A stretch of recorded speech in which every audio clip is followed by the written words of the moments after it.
Hello, and thanks for watching another edition of ARFCOM News. Today I want to tell you about the movement to cancel the ATF, how the FPC is trashing California AG Javier Becerra, and a Florida concealed carry compromise bill that really isn't, plus lots more. But before we get started, I want to tell you about the cruelty-free, gluten-free, non-GMO, zero trans fat night vision products offered to you by our friends at TNVC.com.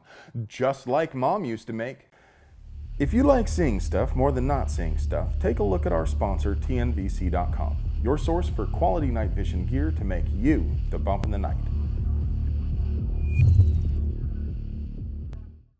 So if you don't live in a pineapple under the sea, you've probably heard the rustling in the socials stirred up by the BATFE's posts commemorating the Waco anniversary. And no, I am absolutely not about to punch that tar baby. But am I the only one who thinks ATF saying, "Remember Waco," kinda low-key feels like a threat? The funniest part about all this, though, is how Reddit users are starting a movement to cancel the ATF. Basically, they're reporting ATF social media posts for violating terms of service. I mean, if the jackboot fits. The U.S. Court of Appeals for the Ninth Circuit has vacated the last decision on Duncan versus Becerra, which challenges California Stand's prohibition on standard capacity magazines. You'll remember St. Benitez ruled the ban unconstitutional back in March of 2019, kicking off Freedom Week, which was a 5-day period when it was totally legal to buy standard capacity magazines in the land of fruits and nuts. Benitez then declared the state could continue enforcing its prohibition, but not against anyone who bought a magazine during that period. California Attorney General Javier Becerra appealed Benitez's decision, and a 3-judge panel of the Ninth Circuit upheld it in 2020. Becerra requested an en banc ruling, which was granted, and the Ninth Circuit recently vacated that 2020 decision pending the en banc ruling. An en banc panel is theoretically supposed to be composed of all the judges in a given court, but since the Ninth Circuit is so big, the en banc panel will likely be composed of more judges than the 3-judge panel from 2020, but still not every judge on the court. So, what has changed? Well, nothing really. We're still waiting for the en banc ruling. Regardless of which direction that goes, it will certainly be appealed, and this will likely be heard by the Supremes. But with stranger danger pushing for a similar prohibition on standard capacity magazines, this case is likely to have wide-reaching consequences, and in my not-so-humble opinion, it will be hard for the Supremes to duck out of ruling on it. The Firearms Policy Coalition also submitted 2 new filings in Miller versus Becerra, which is the challenge to California Stand's prohibition on sport utility rifles. In these filings, the FPC asserts the arms banned by California as assault weapons are constitutionally protected, are commonly possessed and used for lawful purposes, including self-defense, in the majority of these United States, and are not more lethal than other arms which are not banned in California. The FPC also objected to the state's evidence and trial exhibits on the grounds they lack relevance or foundation, and they confuse the issues. At the same time, Judge Benitez ordered the state to supply the court with records detailing the total number of firearms sold in the state with background checks, the total number of rifles, shotguns, semi-automatic pistols, and revolvers sold in the state with background checks, and the number of first-time buyers of a firearm. Like Duncan v. Becerra, Miller is also likely to be appealed multiple times, regardless of which side wins, until it winds up with the Supremes, where it will be interesting to see how the court reconciles it with U.S. versus Miller, which found short-barrel shotguns could be regulated by the federal government only because they were not in common use and lacked military application. If Miller had not been deadified shortly before his case was reviewed by SCOTUS and had his attorneys actually argued his side, things could have played out differently, considering the Model 1897 had been in U.S. military service for more than 40 years at that point, but who knows?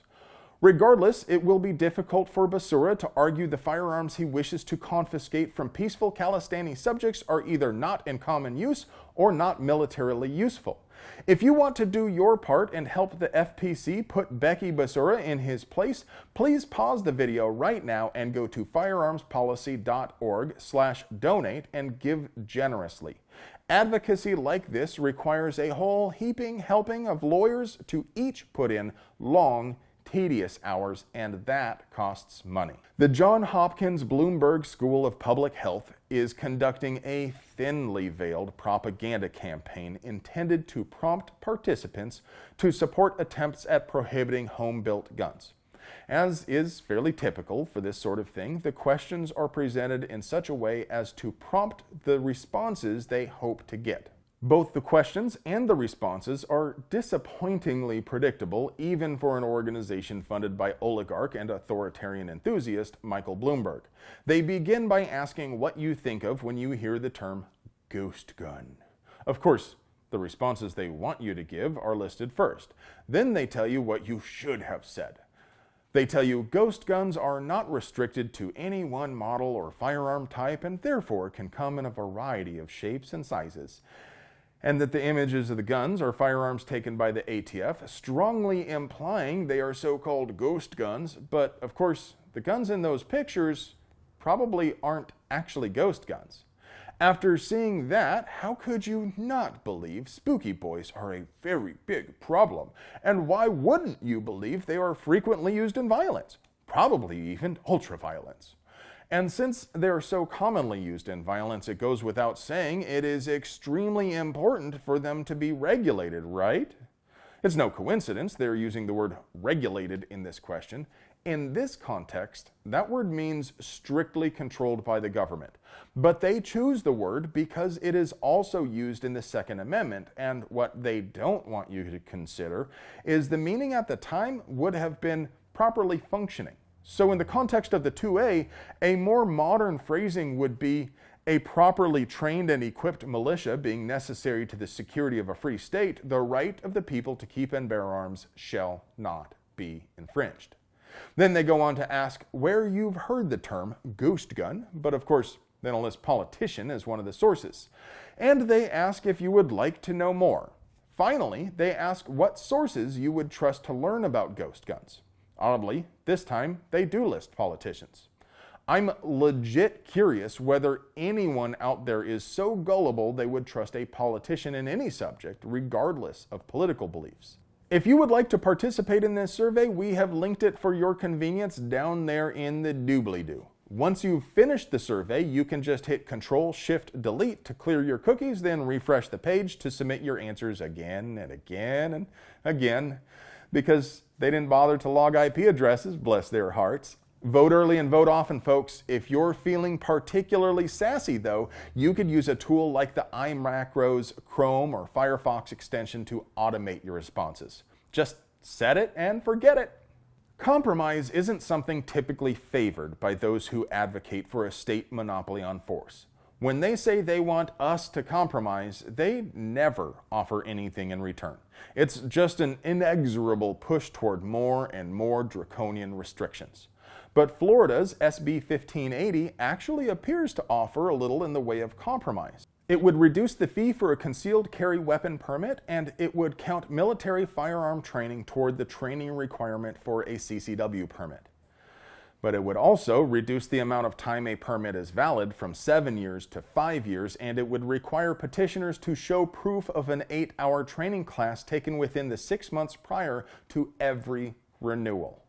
Ultimately, residents of the gunshine state would be giving up a whole lot more than they are getting from the prohibitionists in this bill, and none of it would really produce any net good for anyone. The only substantive outcome is to increase the hassle associated with the process to supplicate for a state permission slip to exercise your God-given right to defend your life and liberty. One shouldn't have to beg the state to sell one's rights back in the first place, and we should absolutely oppose any attempt to make that process more onerous than it already is. The very fact that it exists is offensive enough. So let's all pitch in and help Florida man to get this bill stopped. I want you to pause the video right now and go to flsenate.gov/senators and pick a politicritter. Click on any one of them and call the phone number listed on their page. Tell their staffer SB 1580 is bad for Floridians. Tell them it adds arbitrary hurdles in an obvious attempt to make the permitting process more burdensome. Tell them the $5 fee discount is nowhere near enough to offset the additional cost of classes, which means this bill will hurt low-income families more than the privileged elite. Urge them to stop SB 1580. Well, friends, that's all I have for you today. I hope you enjoy watching these things because I sure like making them for you. Do you want to know a secret to beating the ammo shortage? AR15.com/deals is constantly updated with scores on ammo, guns, and accessories so you can get the drop on the neckbeards before they snatch up all the good stuff. So bookmark AR15.com/deals and check AR15.com/deals every day. If you want to help us keep bringing you banger content like this, please support the folks who support us. Not only does TNVC.com give you night vision with that cool, refreshing, never bitter taste that goes down smooth, they also have mounts, lights, and all sorts of other gear to make you the bump in the night. And if you want a baller cap like mine or other ARFCOM swag, you can get it at brownells.com. Or you can buy fly shirts like this one in our Teespring store. Or if you'd like to try your luck and see if you can win your choice of rad shirt from our Teespring store, post a comment containing the phrase, "Gun control hurts people of color" in the YouTube comments, and I will arbitrarily and unilaterally choose the best one. I love you.